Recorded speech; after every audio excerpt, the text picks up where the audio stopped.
Guys, ഇന്നൊരു cooking video ആയാലോ? അതെ, ഇന്ന് നമ്മൾ സിലോൺ പൊറോട്ട ഉണ്ടാക്കാൻ പോകുന്നത്. എന്താണ് സിലോൺ പൊറോട്ട? ഇത് ശ്രീലങ്കക്കാരുടെ ഒരു ഐറ്റമാണ്. അപ്പോൾ നമ്മളൊന്ന് ട്രൈ ആക്കാൻ പോവുകയാണ്. ഓക്കെ, അപ്പോൾ ഇത് ഉണ്ടാക്കുന്ന ആൾ മൂപ്പരാണ്. മൂപ്പർക്ക് ഉണ്ടാക്കാൻ അറിയുമെന്ന് പറഞ്ഞിട്ടുള്ള പരിപാടിയിലാണ് നമ്മൾ തുടങ്ങുന്നത്. കുറച്ച് കഴിഞ്ഞപ്പോഴാണ് മനസ്സിലായത് മൂപ്പര് ഇത് ആദ്യമായിട്ടാണ്. പക്ഷേ പ്രശ്നമില്ല, നമ്മൾ ഫുൾ സപ്പോർട്ട് ഉണ്ട്. ഉണ്ടാക്കാൻ ധൈര്യം ഉണ്ടെങ്കിൽ ഞാനുണ്ട്. പിന്നെ പൊറാട്ടയ്ക്ക് എന്തെങ്കിലുമൊക്കെ കൂട്ടിപ്പിടിച്ചാൽ വേണ്ടേ, അതിന് നമ്മൾ എടുക്കുന്ന ഐറ്റമാണ് പൊട്ടാറ്റോ സൂപ്പ്. അപ്പോൾ ഇത് രണ്ടും മൂപ്പര സ്പെഷ്യലാണ്. ആദ്യം നമ്മൾ സൂപ്പിൻ്റെ പരിപാടിയായിട്ടാണ് നോക്കുന്നത്. ഇഞ്ചി, വെളുത്തുള്ളി, പച്ചമുളക്, വലിയ ഉള്ളി ഇതാദ്യം എണ്ണയിലിട്ട് വാട്ടണം. അതിനുശേഷം പട്ട, ഗ്രാമ്പു, ഏലക്ക, തൈക്കോലം ഇതെല്ലാം ഇട്ടതിന് ശേഷം ഉരുളക്കിഴങ്ങ് ഇട്ട് കുറച്ച് ഉപ്പിട്ട് കുറച്ച് വെള്ളം പാർന്നിട്ട് എന്ത് ചെയ്യാം, 2 വിസിലടുപ്പിക്കുക. പിന്നെ നമ്മൾ കുക്കറിൻ്റെ വൈക്കും വിട്ടാണ്ട് നമ്മളെ പരിപാടി തുടങ്ങി പൊറോട്ട പരത്തണം. ഓക്കെ, അപ്പോൾ അതിന് മെയിൻ ഐറ്റം എന്ന് പറയുന്നത് ഇവനാണ്, നമ്പീഷൻസ് നെയ്യ്. ഇതിൽ മെയിൻ സാധനമാണ്.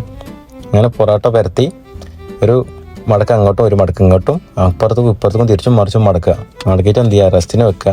മൊത്തം ഒരു 10-13 പീസുണ്ട് കേട്ടോ നമ്മുടെ അടുത്ത്. അത് കഴിഞ്ഞാൽ മടക്കിയ സാധനം പിന്നെയും പരത്തണം. ഒന്ന് അങ്ങോട്ടും പരത്തുക. നേരെ ചട്ടിക്കിടെ ചുടുക. പിന്നെ അതിൻ്റെ ഇടയിൽ എൻ്റെ ഒരു തരികിട്ട പരിപാടി. നമ്മൾ ചങ്ങായി കുറച്ച് ഫ്രഞ്ച് ഫ്രൈസ് ചെയ്തതിന് നല്ല തണുപ്പേന്. അപ്പോൾ ഒന്ന് ചട്ടിക്കിട്ടൊന്ന് ചൂടാക്കി കുറച്ച് ചിക്കൻ മസാലയും കുറച്ച് ഉപ്പിട്ടിട്ട് ഒന്നാണ് മിക്സ് ചെയ്തെടുത്തു. സാധനം സൂപ്പർ. എൻ്റെ സ്വന്തം റെസിപ്പിയാണ്, അതുകൊണ്ട് ആരും ട്രൈ ആക്കണ്ട. പിന്നെ നമ്മൾ സൂപ്പ് ഏകദേശം റെഡി ആയിരുന്നു, പക്ഷെ കുറച്ച് ഉപ്പിൻ്റെ കമ്മി ഉണ്ടായിരുന്നു. അപ്പോൾ കുറച്ച് ഉപ്പിട്ട് തിളപ്പിച്ചെടുത്തു. ഫൈനലി അങ്ങനെ നമ്മളെ സിലോൺ പൊറോട്ടയൊക്കെ ചുട്ട് റെഡിയായി. നമ്മൾ കഴിക്കുന്ന പരിപാടിക്കാണ്. കഴിച്ച് നോക്കിയപ്പോൾ ഒന്നും പറയാല്ല, അടിപൊളി സാധനം. പിന്നെ സൂപ്പിനെ കുറിച്ച് ഒന്നും പറയാല്ല.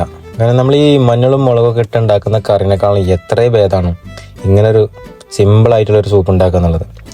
എന്തായാലും കഴിച്ച് സമയം നോക്കിയപ്പോൾ 1:05 1:10 ഇടയിൽ ഇങ്ങനെ നിൽക്കുന്നുണ്ട്. ഇങ്ങനൊക്കെ ആർക്കെങ്കിലും ഉണ്ട് മാതിരി പിരാന്ത്. പിന്നെ റൂമിൽ പോയപ്പോൾ ഈ കുരിപ്പാള കണ്ടു. ഈ കുരിപ്പാളയും കുറച്ച് നേരം കളിപ്പിച്ചിട്ട് നേരെ കിടക്കാൻ പോയി.